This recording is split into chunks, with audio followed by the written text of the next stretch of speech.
لو انت في ثانويه عامه وبتشوف الفيديو ده وسط فتره الامتحانات بتاعتك، فالفيديو ده بلا مبالغه ممكن يكون زي طوق نجاه كده اترماك في البحر وانت بتغرق، خصوصا لو حاسس ان انت عكيت في تقريبا كل المواد اللي امتحنتها. انا في الفيديو ده خالص مش جاي اقول لك ازاي تبدا مذاكره في فتره امتحانات وتجيب 99%، ده كلام مش واقعي خالص، بس انا جاي اقول لك حاجات والله لو طبقتها حتى لو عكيت في اللي فات هتدعي لي. فركز قوي. اول حاجه، اللي حصل اللي ربنا كاتبه لك انت كده كده هتشوفه، دي حاجه ما فيهاش نقاش. لو انت ربنا كاتب لك ان انت ما تجيبش مجموع عالي، فوالله لو قعدت تذاكر كل ثانيه من اول السنه فانت مش هتجيب مجموع عالي. ولو ربنا كاتب لك انك تجيب مجموع عالي، ممكن سبحان الله كل الظروف تتسخر حتى لو ما ذاكرتش في انك تجيب مجموع عالي. فاللي ربنا رايده هيكون، بس في اخذ بالاسباب. يعني ما ينفعش اقول ان اللي ربنا رايده هيكون وما ذاكرش واستنى ان انا اجيب في اخر السنه 99%. ان الله لا يضيع اجر من احسن عمله، يعني كده كده اللي هيجتهد ربنا ربنا هيكافئه في الاخر. ولكن هل ده معناه ان دي حاجه حتميه ان هي هتحصل؟ لا. ممكن واحد قعد طول السنه والله العظيم بيدح ويموت نفسه من المذاكره، وجي قبل الامتحان بيوم يروح والده متوفي. يعني دي بجد حصلت. ده كان حد معايا في اللجنه، واحد والده قبل الامتحان مش بيوم بقى، ده قبل الامتحان ب7 ساعات والده توفى. في حته ان انا لو اجتهدت فلازم أن يكون في حتميه للمكافاه ان انا اخدها،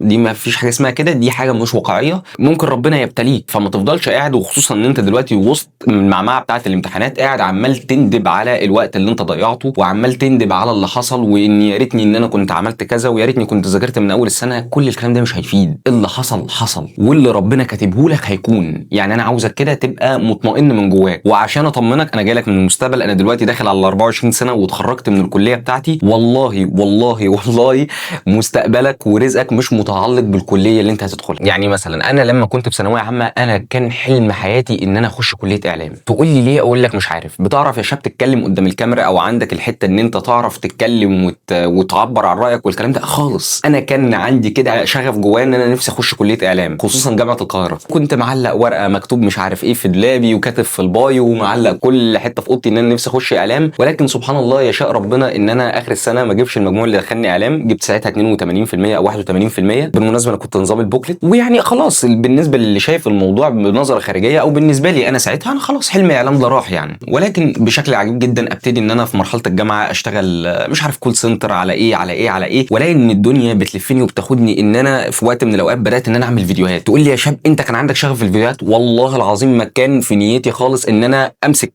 كاميرا موبايل كده واقعد اتكلم قدامها. كنت بكره ده جدا، يعني لدرجه ان انا فاكر ان انا كان في واحد صاحبي في الجامعه قال انا هعمل فيديوهات. انا اول واحد اتنمرت وكسرت مهاديفه عشان ما يعملش الموضوع ده. كنت شايف الموضوع ده عبث جدا. ولكن سبحان الله ربنا يسخر الاقدار، ويشاء ربنا ان انا امشي في الطريق ده. وتقريبا في تانية جامعه ابدا ان انا اعمل فيديوهات، ويشاء ربنا ان انا برضو اتشهر واتعرف، ويكون شغلي الحالي هو تقريبا شغل شخص هو متخرج من كليه اعلام، ليه علاقه بالميديا، ليه علاقه بالتصوير، ليه علاقه بالفيديوهات. بل بالعكس، انا ربنا يعني كرمني اكتر ان انا دلوقتي بقيت شخص عندي الى حد ما اشخاص كتير جدا عارفيني. فبص، انا كان نفسي اخش الكليه ولكن ربنا ما كتبها ليش. ولكن اللي حصل في الاخر ان انا اشتغلت في نفس المجال ولكن من طريق مختلف. ما تخلوش يا شباب دايما فكركم متجمد ان الحاجه لازم أن يكون ليها طريق واحد، ولو ما مشيتش من الطريق ده فخلاص كده الحاجه دي انا مش هينفع احققها. ما فيش حاجه اسمها كده. الحياه اكبر واوسع وفرصها اكتر من كده بكتير. فهي كده بقى سبحان الله ملهاش حسبه او طريق معين. انت مجموعك اللي انت هتجيبه في ثانويه عامه ربنا كاتبه لك من قبل ما انت تتولد، فما تقلقش وما تخافش خالص من المجموع اللي انت هتجيبه، لان اللي كاتب رزق اللي هيدخل طب ويدخل هندسه هو برضو اللي كاتب لك رزقك، وهو ربنا سبحانه وتعالى. وربنا ما بينساش حد. الحاجه الثانيه، ركز على اللي تحت ايدك دلوقتي. اللي انا هقوله دلوقتي ده هو خطوات عمليه بان ازاي تستغل الفتره اللي انت فيها دلوقتي دي افضل استغلال، بحيث تطلع باعلى نتيجه في الوقت القليل جدا اللي انت فيه دلوقتي ده. وانا ببص على الجدول بتاع ثانويه عامه، لاحظت ان الحلقه دي هتنزل يوم الخميس اللي هو بتاريخ 2/7، وده هيكون بعد رابع امتحان اللي هو الكيمياء، علم الرياضه وعلم علوم، والجغرافيا الادبي. وهيكون فاضل من اول يوم 5/7 لحد يوم 16/7 4 امتحانات تانيين. فلو بصينا ايه الماده اللي جايه المفروض هنمتحنها يوم 5/7 هو الانجليش. انت دلوقتي النهارده الخميس وبتشوف الحلقه ولسه مخلص الامتحان بتاع الكيمياء او الامتحان بتاع الجغرافيا، وعندك يوم الاحد امتحان انجليزي. ركز على اللي تحت ايدك دلوقتي. انا عاوزك تخرج كل المواد الباقيه اللي انت المفروض تمتحنها وما تركزش غير على الانجليزي. طب يا شاب ده انا الفيزياء والاحياء والمفروض المواد اللي انا همتحنها بعد الانجليش ده انا عاكك فيها الدنيا خالص، انا مش مذاكر فيها اي حاجه. هي دي بقى نقطه تركز في اللي تحت ايدك دلوقتي. في طريقه كده مميزه جدا بيستخدمها رواد الفضاء لما بيتحطوا في مشاكل او بيتحطوا في معضلات كبيره مش عارفين ان هم يحلوها، بيبداوا ان هم يفصصوا المشكله الكبيره دي لمشكلات صغيره، وكل مشكله صغيره بيتعاملوا معاها خلال وقت محدد، وخلال الوقت المحدد ده اللي هم بيتعاملوا فيه مثلا مع المشكله الصغيره رقم 1 مش هيركزوا في المشكله رقم 2 ولا 3 الا لما يخلصوا رقم 1. ودي من اشهر الطرق في البروبلم سولفنج، ان انت ازاي تحل مشكله. ان انت لو الواقع بتاعك شايف ان هو معقد ومش قابل ان هو يتحل خالص، ركز ان انت تحل نقطه واحده بس وخلصها وخش على اللي بعديها. يعني انت من هنا لحد امتحان الانجليزي ما تركزش في اي حاجه غير ان انت تذاكر انجليزي. طب الاحياء اللي انا ما ذاكرتهاش ولا الفيزياء اللي انا ما ذاكرتهاش اعمل فيهم ايه؟ يا عم لما يجي وقتهم يبقى ذاكرهم، ما تفكرش فيهم دلوقتي، ما يغلوش دماغك. هم متنيلين معاك بنيله، سيبهم متنيلين لحد ما يجي الوقت بتاعهم اللي انت المفروض تذاكره فيه. فانت خلال اليومين 3 دول انت هتذاكر انجليش بس. فصدقني لو طبقت نفس طريقه التفكير اللي بقول لك عليها دي وانت بتذاكر الانجليزي، هتلاقي ان انت بتذاكر الانجليزي بكل تركيز، ولما يجي وقت الامتحان هتلاقي ان انت بتحل بافضل اداء. ليه؟ لان انت كان تركيزك مش مستحوذ عليه انا هعمل ايه في الفيزياء والاحياء، انت كان تركيزك كله مستحوذ عليه ان انا عاوز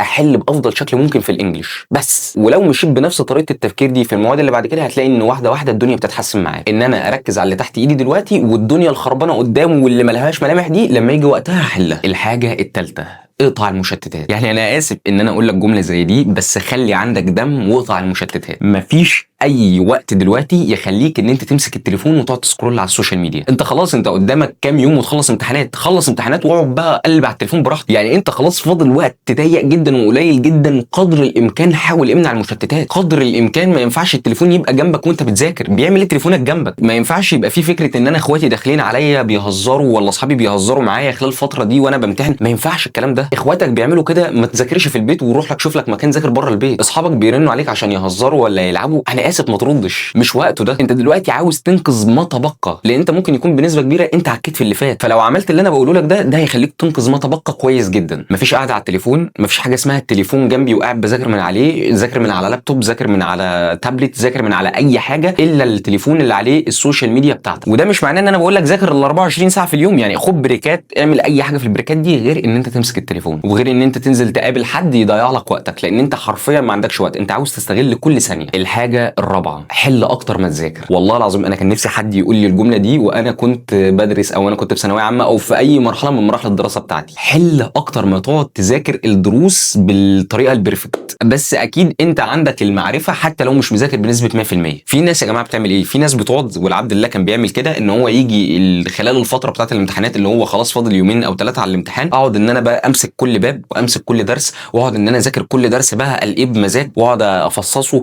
واعمل له ايه وهندسه عشان لما ادخل الامتحان احل بقى. الكلام ده بلح. انت حرفيا مفيش وقت ان انت تعمل فيه الكلام ده كله. يعني انا اسف بس جمله اللي ذاكر ذاكر هي فعلا هنا منطقيه. انت كان عندك طول السنه ان انت تعمل فيها الكلام ده، انت بقى رايح تخلي منهج وزاره التربيه والتعليم بذات نفسها حطاه على مدار سنه عشان الناس تقدر تستوعبه، انت رايح تذاكره لي بقى بالبرفكشنزم خلال اليومين 3 بتوع الامتحان؟ يبقى انت كده بتهزر. طب يا شباب انا كنت مذاكر بس انا مش مجمع قوي اللي انا ذاكرته او كنت ناسيه او حاسس ان عايز اذاكر تاني اراجع اللي فاتني، ده بقى بيجي بالايه؟ بيجي بالحل. امسك امتحانات على الباب او امتحانات على المنهج كله واقعد حلها. طب ما انا يا شباب لما هعمل كده، وخصوصا ان انا اللي فاتني ده ما رجعتوش بقاله كتير، لما هاجي اقعد احل امتحانات هلاقي ان انا مش عارف ان انا اجاوب اسئله كتير. هو ده المطلوب. انت في اسئله هتلاقي نفسك بتجاوبها واسئله هتلاقي نفسك ان هي بتقف معاك. السؤال اللي يقف معاك ارجع بص على الدرس بتاعه وشوف اجابته كانت ايه، والاجابه لما تعرفها اكتبها بايدك كاجابه للسؤال اللي انت ايه اللي انت بصيت عليه. يعني انا يا شباب كل سؤال هيقف معايا ارجع ابص هو ده الحل اللي قدامك. ما اصل ان انت فكره تقعد تذاكر في منهج في 3 ايام هو المفروض كان بيدرس على مدار سنه، دي فكره مش واقعيه. الحل ان انت تضرب عصفورين بحجر، ان انت تحل وتذاكر وانت بتحل. طب تذاكر وانت بتحل ازاي؟ ان انت السؤال اللي يقف معاك ترجع تبص عليه وتكتب اجابته بايدك لما ما عرفتوش. ده هيخلي السؤال يلزق في مخك اكتر، وفي نفس الوقت انت بتحل اسئله، والاسئله دي اسئله ايه؟ اسئله امتحانات. والاسئله بتاعت الامتحان اللي انت بتحله مين اللي كان حاططها؟ تقريبا نفس الناس اللي هتحط الامتحان بتاعك اللي انت هتمتحنه كمان كام يوم. فبالتالي انت بتتدرب على نوعيه الاسئله اللي بتيجي زيها في الامتحان، لان اللي حاطط الامتحان ده بني ادم وعنده طريقه تفكير، وطريقه تفكيره اللي حطها في الامتحان اللي فات غالبا او بنسبه كبيره هتبقى بنفس طريقه تفكيره اللي هيحطها في الامتحان الجاي، حتى لو الاسئله اتغيرت. تلاقي ناس كتير بتحل امتحانات يقول لك انا لقيت السؤال ده بالحرف جه في الامتحان. ليه؟ لان اللي حط السؤال بتاع الامتحان ده غالبا كان هو الشخص اللي حط السؤال بتاع الامتحان اللي هو امتحنه بعدها بكام يوم. حل الامتحانات افضل مليون مره من ان انت تقعد تذاكر كل درس بدرسه وتذاكره لي بمزاج، مفيش وقت ان انت تعمل كده. الحاجه الخامسه، خليك بارد في الامتحان. انت دلوقتي خلاص قعدت طول الفتره اللي انت ما بين الامتحان والتاني قعدت ذاكرت فيها الماده كويس جدا وركزت عليها وحليت كتير، والحاجات اللي كانت بتقف معاك رجعت تراجعها، فانت داخل يوم الامتحان وعندك حصيله كويسه، يعني ما تقلقش من ده. في ناس بقى يوم الامتحان او لما بتدخل الامتحان وتبقى قاعده في اللجنه ويقف معاها سؤال ولا سؤالين، تلاقي الناس دي بقى ايه، بدات تتوتر. في عاده غريبه كده عند المعظم ان هم يمسكوا دلوقتي يتوزع ورقه الاسئله، ما اعرفش الموضوع دلوقتي ماشي ازاي، بس على ايامي كان ورقه اسئله وورقه اجابه، فيقعد يبقى ماسك ورقه الاسئله كده ويقعد يقرا كل الاسئله في الاول، وبعد كده يبدا بعد ما يقرا كل الاسئله يبدا يحل الاجابات. انا عن نفسي كشاب ما بحبش الطريقه دي خالص، وعندي عليها دليل. انا احب ان انا اقرا السؤال واحله، وعيني ما تجيش على الاسئله اللي تحت السؤال اللي انا بحله دلوقتي. طب ليه؟ انا بالنسبه لي كلوجيك، يعني ان انا دلوقتي لو مسكت الورقه بتاعه الامتحان وقعدت قرات كل الاسئله اللي في الامتحان، ونفترض دلوقتي ان انا لقيت مثلا وانا بقرا الاسئله دي لقيت ان في قصادي بتاع 7 8 10 اسئله انا مش عارف لهم اجابه، انت بشكل لا ارادي وبشكل تلقائي هتلاقي نفسك بتتوتر، هتلاقي نفسك ان انت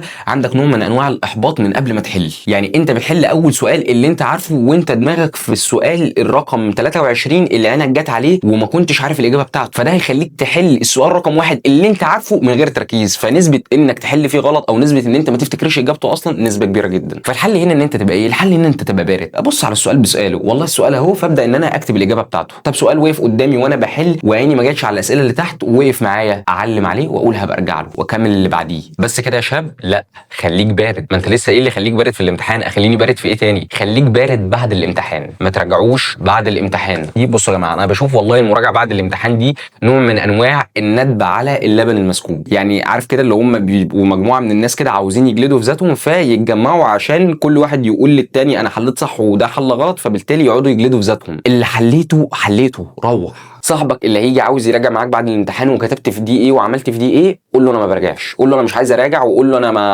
ما تتكلمش معايا، مش عايز اراجع. هي كلمه مش عايز اراجع مش عيب يعني، فانا مش عايز اراجع، لان بجد مراجعتك لو انت فعلا في غلطات عندك في الامتحان او حاجات انت فعلا حلتها غلط ولقيت ناس كتير عماله تغلطك في غلطات، انت الامتحان اللي بعده هتحس ان انت خربت الدنيا اكتر واكتر. فهي يعني خلاص انت داخل الامتحان اللي بعده وانت يعني انت مش فاهم، انت مش محبط، انت مضروب بسكينه، فانت تتصرم من الاول وما ترجعش. والله اللي حصل يعني، هي مراجعتك مع صاحبك لا هترجع الحاجات الغلط اللي انت حلتها في الامتحان، ولا لو انت حل الحاجات صح الاجابات الصح هتخرج من الورقه وتسقف لك، يعني هي ما لهاش لازمه في كل الحالات. الحاجه السادسه، ابعد عن اصحابك الشكايين. بصوا يا جماعه، في كده نوعيه من الصحاب هم وظيفتهم كده خلال فتره الامتحانات ان هم يزودوا علينا الضغط اكتر ما احنا مضغوطين. تلاقي الواد يعني ما شاء الله حل كويس بس عمال يندب على غلطه غلطها، او تلاقي ان الواد اصلا مش حل كويس خالص وعمال يندب لك طول الامتحانات هنسقط، وعمال افكار سلبيه وعمال يديك افكار سلبيه ويخوفك ويرعبك. الشخص ده حتى لو صاحبك قريب جدا يعني ما تتكلمش معاه خلال اليومين بتوع الامتحانات، قلل كلامك معاه او حدد كلامك معاه، لان اللي هيقعد يندب لك ولا هيقعد يحبطك حتى لو بتقول ان انا بسمعه بس ما باخدش بكلامه، كده كده هيأثر عليك، كده كده هيوريك ان الدنيا سودة، وكده كده هيوريك ان اللي جاي خلاص ملوش لازمه، لان اللي فات احنا بوظناه خلاص. فاي واحد تلاقيه جاي يندب لك اليومين الجايين او جاي ان هو يشيلك هم فوق همك اللي هو بتاع الامتحانات، يعني بص نزله من على ودنك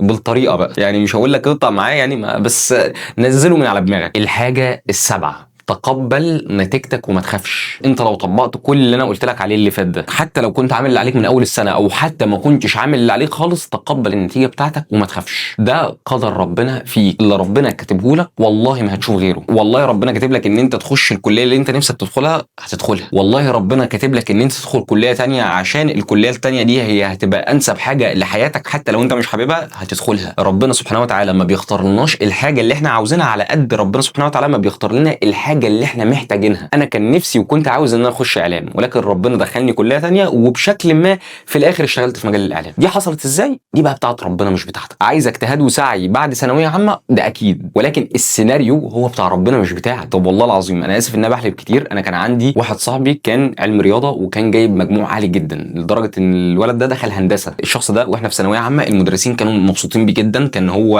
علم رياضه وكان جايب مجموع كويس جدا ودخل هندسه، وما كانش كتير قوي في الدفعه الدفعه بتاعتنا كانوا داخلين هندسه زيه، فكان في حاله كده من الاحتفال، وكانوا شايفين ان مستقبل الولد ده في الحته بتاعت هندسه دي هو مستقبل باهر. انا لسه مقابل الشخص ده من يعني ما كملتش كده شهر، والمفروض ان هو دلوقتي يكون بيتخرج من هندسه. فبقول له عامل ايه في الجامعه كده وبتاع، قال لي انا سبت هندسه. فقال لي قعدت فيها 3 4 سنين في اولى، وقعدت كتير، وفي الاخر الجامعه فصلتني، فاضطر ان هو يدخل كليه تانية وهو في سنه اولى دلوقتي. هل ده معناه كده ان هو فشل؟ ممكن يكون بالنسبه لنظرتنا في المجتمع، او بالنسبه للنظره العامه عن الموضوع، او النظره الخارجيه، ممكن يبقى فشل. وعالم ممكن قدام لما يجتهد في الكليه اللي هو دخل فيها دي، او لما يجتهد في الشغل اللي هو بيشتغله حاليا، يلاقي ان هو بقى في حاجه احسن من لو كان استمر في هندسه مليون مره. والله ما ليها حسبه يا جماعه، والله ما في حاجه اسمها ليها طريق واحد بس. ما فيش حاجه اسمها عشان اشتغل حاجه معينه انا بحبها فهو طريقها واحد بس، ان انا اجيب مجموع معين في ثانويه عامه عشان اقدر ان انا اخشها. لا، الحياه اكبر واعمق بكتير جدا من ان رقم على ورقه هو اللي يحدد مستقبلك. ما فيش حاجه اسمها كده. في حاجه اسمها ان انا اتحمل العواقب بتاعت افعالي، ومش شرط ده يكون نوع من انواع العقاب، ولكن انا عشان شخص مسؤول اتحمل مسؤوليه اللي حصل، واشوف ايه السكك اللي مفتوحه لي دلوقتي عشان ابدا ان انا امشي فيها، عشان اقدر احقق الحاجه او اعمل الحاجه اللي انا نفسي فيها. ان شاء الله لو حد كان حتى عك في الاول، باذن الله وطبق الكلام اللي انا قلته ده، الدنيا تتحسن معاه بشكل كبير جدا. ويعني بس انا دايما هقول الجمله دي، ودايما هفكركم بيها قدام لما تتخرجوا من ثانويه عامه وتدخلوا الجامعه وكده، ان الحياه مش بس هي حته رقم بيتكتب على ورق بيحدد مستقبلك. الحياه اكبر واوسع بكتير، وفعلا ربنا كريم وما بينساش حد. فاعمل اللي عليك دلوقتي حتى لو كنت مقصر، وسيب الباقي على ربنا سبحانه وتعالى. وبس كالعاده ما تنساش تعمل شير.